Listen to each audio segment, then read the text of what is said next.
I caught my brother in bed with my fiancée. My family forgave them and tried to reconcile us. So I disappeared. But now they're begging after karma hit them hard. I never imagined becoming one of those guys who share their life story on Reddit, but here we are. I warn you, this will be long. So buckle up. I'm 25 and grew up in Colorado in what seemed like a normal middle-class family, but the dynamic at home was anything but ordinary. My older brother, Mike, 24, was always Mom's favorite. Ever since we were kids, she found a way to praise even Mike's most questionable antics, celebrating even when he made up excuses to justify his behavior. For example, when he dedicated himself to developing his artistic side in the basement, smoking and dreaming of being a YouTuber, Mom used to say he was simply finding himself, or that he was too sensitive and needed time to understand himself. In contrast, since I was 16, I spent my summers working construction with my uncle. While Mike was lost in his world, I was sweating blood to earn a living. If I came home tired after a 12-hour day and didn't immediately offer to help with the dishes, I was accused of laziness and told I needed to learn responsibility. Don't get me wrong, I was the typical suburban kid. I played football in high school, reached the state finals in my senior year, which we surely would have won if our quarterback hadn't twisted his ankle in the third quarter, and spent my weekends in the garage with Dad working on cars. That was probably the only way I had to escape the constant comparisons to Mike. My sister, Emma, 22, was the brains of the family, always with a book in hand. She was Dad's favorite. While she immersed herself in puzzles and studies, I shared moments with Dad in the garage, creating a perfect balance at home. College was when I started to surpass Mike, although Mom would never admit it. I studied civil engineering at Colorado State and, to avoid debt, worked in construction on weekends. Meanwhile, Mike dropped out of community college after 2 semesters, arguing that the system was too restrictive for his creative spirit, an excuse Mom accepted without question. I got good grades, made solid friendships, and landed a job at a major commercial construction company right after graduation. At first, the salary wasn't extraordinary, but for a 25-year-old in Colorado it was good pay, and best of all, I could work on real buildings instead of being stuck behind a desk. It was in that environment that I met Rachel. She was doing her teaching practice at the elementary school next to one of our work sites. I would see her during lunch breaks sitting outside with her kids at recess. One day, when a kid's ball rolled onto our site, I took it back and we started talking. At that moment, I felt she was different. She was studying to be a teacher, loved children, and came from an exemplary family. Mom accepted her immediately, inviting her to family dinners regardless of whether I was finished working on site. Unfortunately, I often noticed that while I was busy building our future, Mike and Rachel were lost in long conversations about movies and music. Mom always said with a beaming smile, "It's so nice that you get along so well. It's as if you were meant to be." Back then I couldn't see the warning signs. After 3 years together last December, I decided to take the plunge and propose to Rachel. I planned everything. I took her to a place in the mountains where we had our first real date, and knelt in the snow, the perfect setting. She said yes, and for a moment I thought I had achieved everything. We had even started the process of buying a cozy house near my parents' house. Rachel dreamed of having at least 3 children and wanted to raise them close to family. Mom kept saying, "Your mom will be an amazing grandmother." Looking back now, I see all the signs I ignored, like how she always found excuses to spend time at my parents' house on weekends when I was working, how she shared inside jokes with Mike that I wasn't privy to, and even Mom's strange comments about how similar they were or how they understood each other on a different level. But how could you want to believe that those you love the most could betray you? I remember a family dinner about a month before everything fell apart at my parents' house. During the evening, Rachel was telling a story from school, and almost instinctively, Mike finished her sentence. They both laughed as if nothing was happening. Meanwhile, Mom wore a satisfied smile, and Dad and Emma exchanged a look that, absorbed in my thoughts about work, I failed to decipher. It all happened on a Tuesday in April, a date I'll mentally mark forever. That day I was scheduled to pour concrete for the foundation of a new office building. But due to a delay with the supplier, my boss told me to take the afternoon off since the work couldn't continue until the next day. Normally, I would have taken the opportunity to catch up on paperwork, but I thought about surprising Rachel with lunch. I left home around 1 p.m. When I arrived, I saw Mike's beat-up Jeep parked in the driveway. That same vehicle, a birthday gift from Mom and Dad when he turned 21, had already been responsible for 2 accidents in other cars. Something in the air told me that not everything was right. Even though Mike was supposed to be at his part-time job at a music store, another one of the adventures Mom subsidized, I thought maybe he had taken a break to share some of his brilliant business ideas with Rachel. Upon entering, I heard the melody of Go Low by John Legend, the same engagement song we had chosen. Going up the stairs, I noticed clothes strewn about, a worn-out band t-shirt and the teacher sweater she used to wear. It was then that I saw the sweater I had given her for Christmas, lying there as if it were a bright sign announcing what was happening in our bedroom. I opened the door. Although I won't detail what I saw, you can imagine. My heart sank. What hurt me most was that, at first, they didn't even notice my presence. They continued immersed in their own world. When they finally realized, Mike, with a strange mix of boldness and nervousness, let out a bro, as if he had spilled a beer on the couch. Rachel started sobbing, covering herself with the sheets and repeating, "Oh God," incessantly, while Mike just looked at me with a mixture of guilt and surprisingly relief. I didn't yell or throw punches. Although 1,000 storms raged inside me, I simply turned and left, parking in my truck where I stayed for an hour, processing everything. Finally, they both came out, Mike running to his Jeep and Rachel in a robe standing on the porch, mascara running down her cheeks. I waited until Mike left to go back inside, and with a trembling voice, I asked Rachel how long this had been going on. At first, she tried to avoid the question, arguing that things just happen, and that she never intended to hurt me. But after insisting, she finally confessed. 2 years since, right after I started working weekend shifts to save enough to buy her the ring. Convinced that every extra hour I invested brought me closer to building the future we had dreamed of together. While I was striving, she was managing to be with him. Every time she told me she had to grade tests or work on lesson plans, or even when she went to my parents' house to help Mom in the garden, she was actually with him. The hardest blow came the day we sat on that couch, the one I'd bought after spending 3 paychecks, and she tried to explain herself with a trembling voice. She told me how, over time, she had begun to feel something for Mike, describing a deep connection through music and art, something that, according to her, I had never managed to offer her. And she admitted that although she still loved me, she was in love with him. I couldn't contain my rage and made it clear she had until the end of the day to pack her things and leave. She burst into tears, asking for more time and suggesting we should talk about it. But I had already left the house, my heart shattered. I drove to Home Depot to buy new locks. When I returned, she was gone, leaving behind a 5-page handwritten note in which she apologized, claimed she never planned to betray me, and explained that Mike made her feel understood in a way I never had. Determined to protect myself, I called my boss and explained that I needed a few days off. I spent the next 48 hours changing all my passwords for bank accounts, social media, and everything else, and blocked their phone numbers. The only reason I found out what happened next was through Emma, who told me that Rachel supposedly went straight to my parents' house. There she found Mom in the garden, broke down in tears, and confessed everything.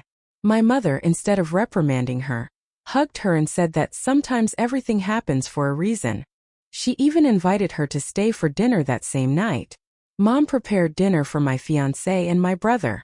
Mike showed up, probably after receiving a call from Rachel, offering a speech about how love is not chosen, and that it had somehow happened without them being able to control it, while my father just mumbled sentiments. Emma stormed out, furious. Initially, Rachel moved in with my parents, but in less than a week she started spending every night in my old room, sharing it with Mike with the tacit approval of Mom, who even commented that Rachel was more Mike's type of woman and that they had a lot in common. The following days became a blur. I remember Emma coming to my apartment with a pizza, while I fluctuated between anger and a deep emptiness. She told me that Mom had already started talking about how everything would go back to normal with time, that someday we would all laugh about this situation. That same weekend, I received an email from Rachel requesting to talk about how we would divide what we shared in common. I replied that she could keep whatever she wanted, as I no longer wanted anything that reminded me of her. She ended up taking almost all the furniture, including that special couch, leaving me with an empty apartment and an engagement ring that I'm still paying for. But then began what really became a macabre mind game. My mother started a kind of campaign to normalize everything that had happened. She mentioned how obvious the connection between Mike and Rachel was, and how she had always glimpsed something special between them. They began to bring up shared memories, rewriting history to make their betrayal a supposedly predestined love story. Remember that music festival we went to together 2 years ago? The one Mom convinced me not to attend so I could focus on my career. That was actually when they got close for the first time. Mom admitted to encouraging them to spend time together, claiming that Rachel brought out the best in Mike, while I was working 60 hours a week trying to save for a house, a wedding, and a future together. The worst part was when she started to suggest that maybe it was my fault, that I was too absorbed in work, or that Rachel deserved someone capable of understanding her creative side. As if my effort to build a life deserved to be disregarded in favor of Mike's carefree attitude. The last straw was the opening of a supervisor position at the Texas branch, with a significantly better salary. I needed an escape route, and just when I learned about the opportunity, I discovered that Mom had helped Rachel move some of her belongings into my old room. That was the same room where I had spent countless nights studying, where I had planned my future with her, and now it was becoming the space where they shared intimacy with the approval of my own mother. At first, I kept quiet about the job offer, watching as my family bent over backwards to accommodate those who had betrayed me. Emma was the only one who seemed to see how twisted the situation had become. Even she was beginning to give in to Mom's pressure, who insisted that maybe we should try to understand their side. It was at that very moment that I understood that I had to get out of there. However, before I could announce my decision, Thanksgiving arrived. I walked into my parents' house and found Mike and Rachel sitting in the kitchen as if nothing had happened. Rachel was wearing that sweater I had given her last Christmas, giving off an image of comfort and familiarity, while Mike had his arm resting on her chair, and Mom radiated an almost regal happiness.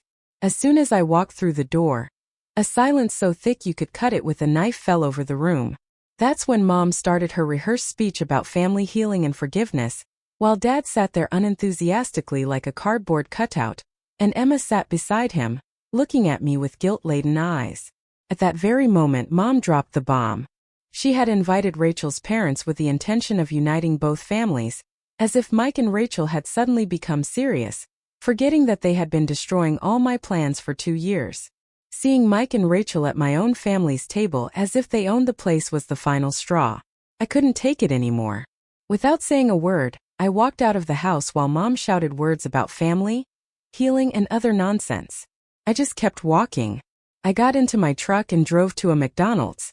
There, alone and with a Big Mac in hand on Thanksgiving Day, I found a strange comfort. That sad meal in my truck was preferable to seeing my family pretend everything was okay, while sharing gravy with those who had destroyed my life. With my stomach and heart embittered, I started writing a list on my phone of everything I needed to disappear from that situation. Not witness protection style, but completely erasing that nightmare from my existence. The job in Texas was practically secured. My boss had begged me to accept the position, as the company was expanding rapidly and needed someone with experience to lead important projects. The next morning I decided to act. I went to the bank and opened an account at a completely different institution. I transferred every last penny from our joint accounts. Fortunately, we had never combined all our funds. The cashier, with a knowing look, noticed my actions as I closed the accounts. It turned out her ex had emptied their joint account when he left, so she had made sure to document every move. Then I dealt with my phone. Did you know that on some plans, the primary account holder can see all calls and messages? Well, my mother had been using that advantage for years to control me, so I changed carriers, got a new number and a different phone. The store employee helped me transfer all my important information without linking it to my old data. The next step was cleaning up my social media. Before deleting everything, I downloaded my valuable photos and messages. Then I started blocking almost everyone: Mike, Rachel, my mother, my father, their friends, their families, everyone who had decided to take sides, even Emma, whom I blocked, although I unlinked her as a contact since she was still ambivalent and I couldn't deal with that uncertainty.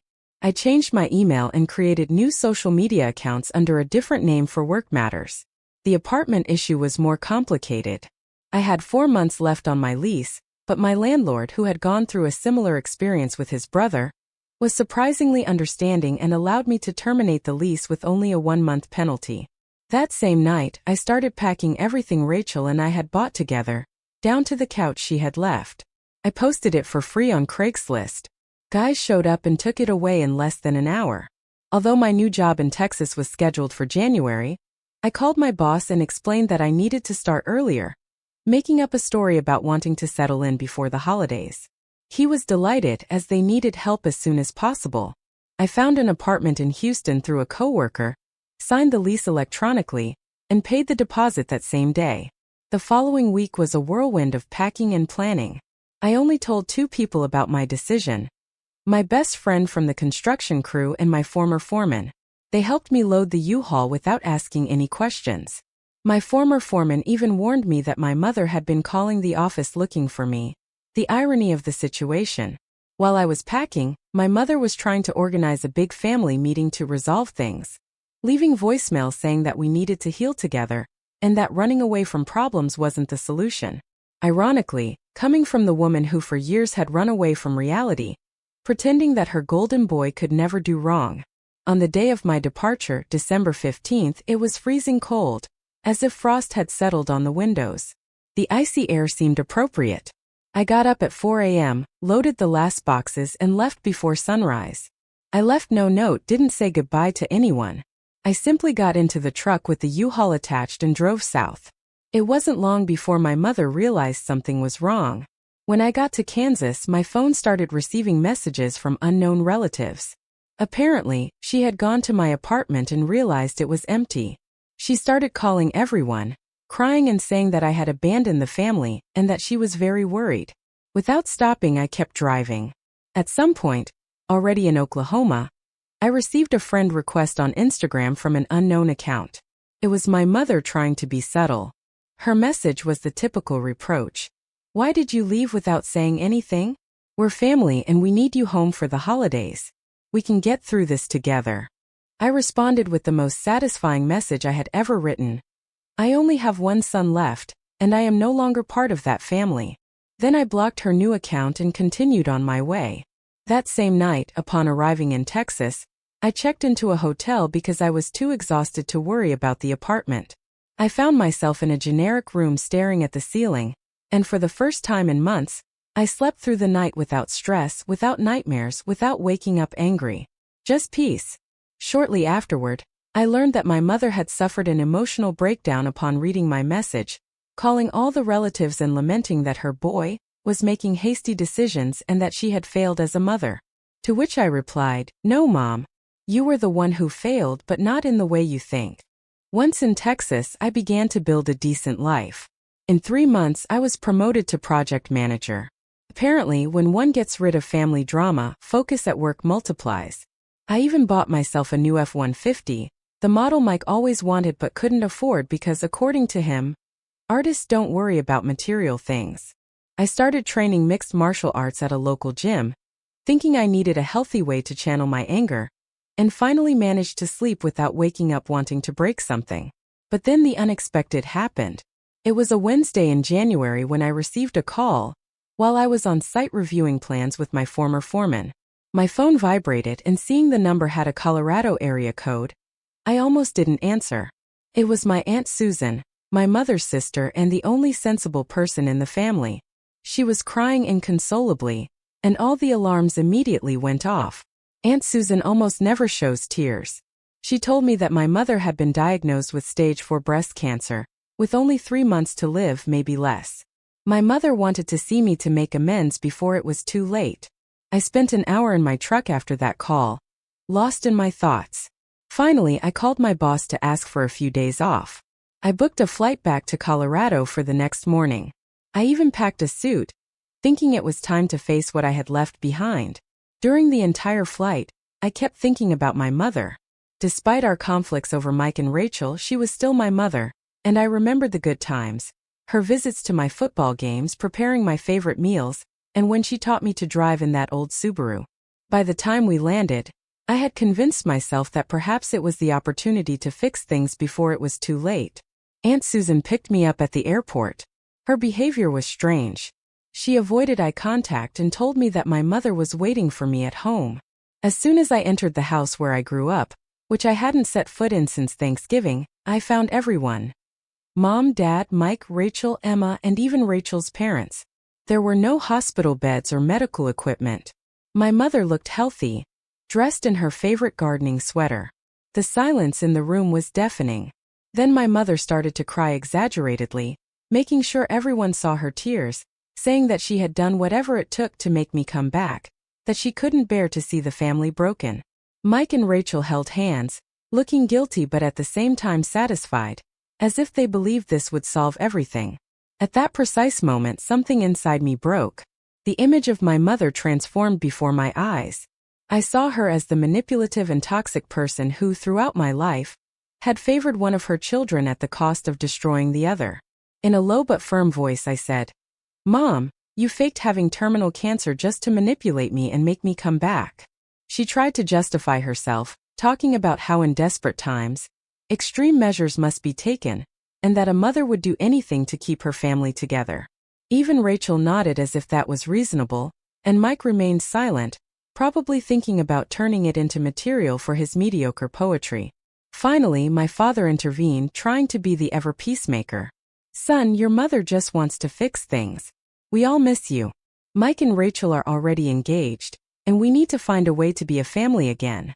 It was at that moment that I lost control, although not violently, but internally, making it clear that my life was no longer going to be subject to manipulation and family chaos. I still remember the moment during that family meeting when I couldn't help but laugh.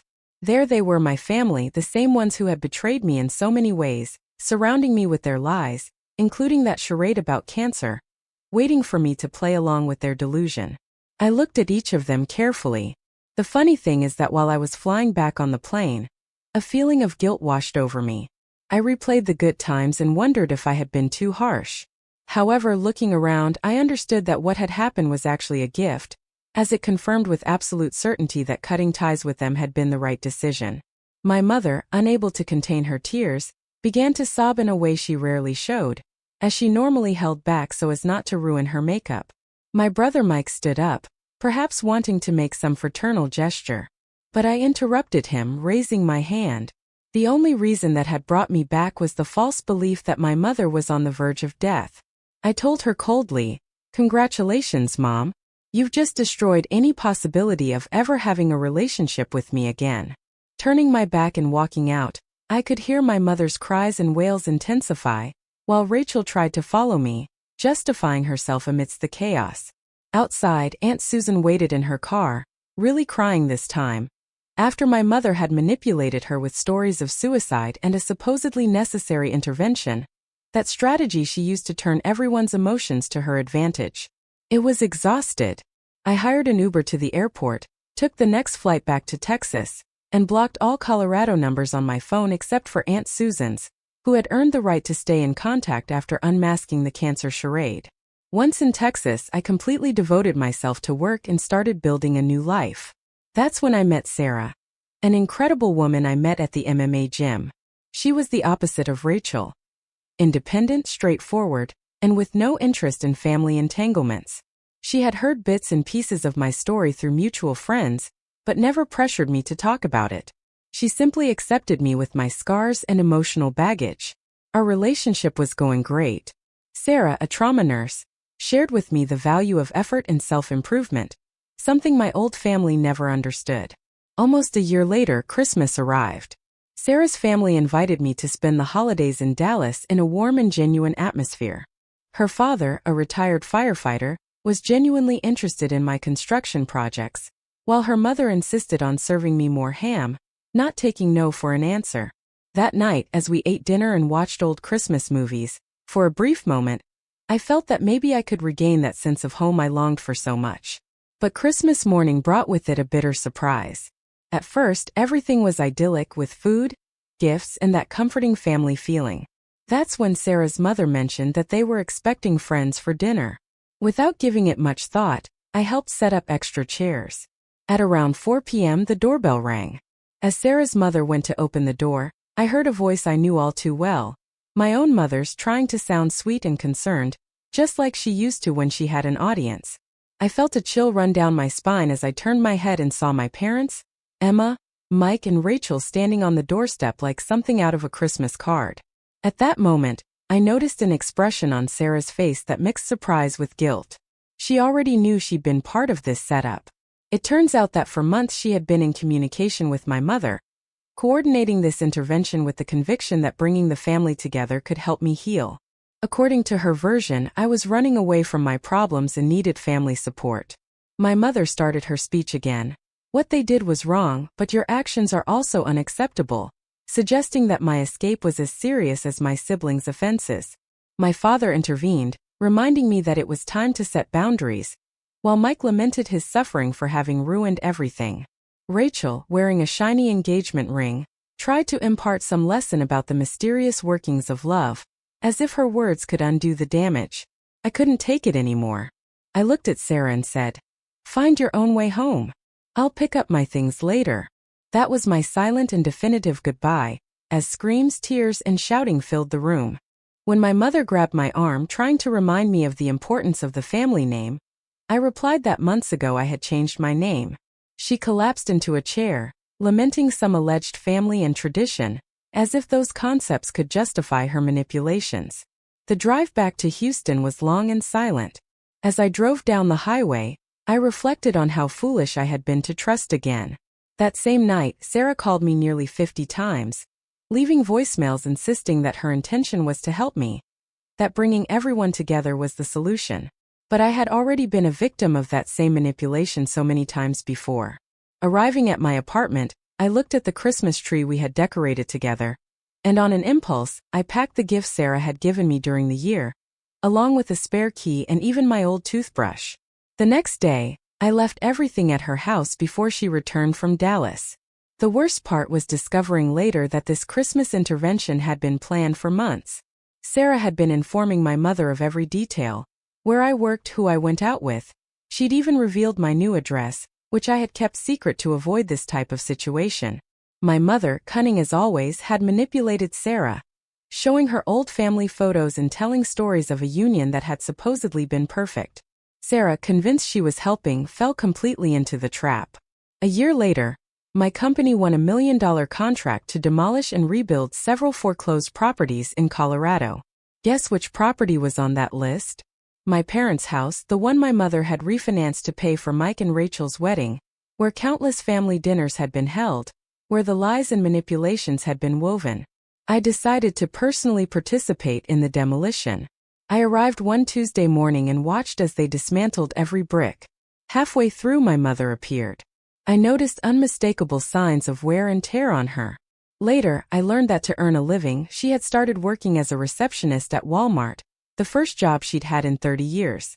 Fate continued to show its irony. Emma, who had had the courage to apologize and contact me to inform me about the family's collapse, told me that Mike and Rachel's perfect union had fallen apart.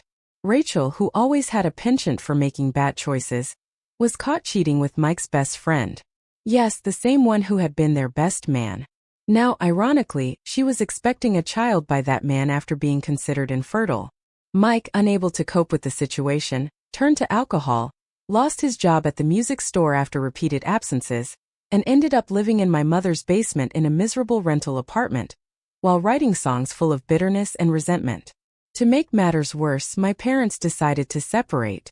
The truth came out when it was discovered that my mother had been lying about family finances for years, using credit cards in my father's name to finance Mike's projects and his wedding to Rachel.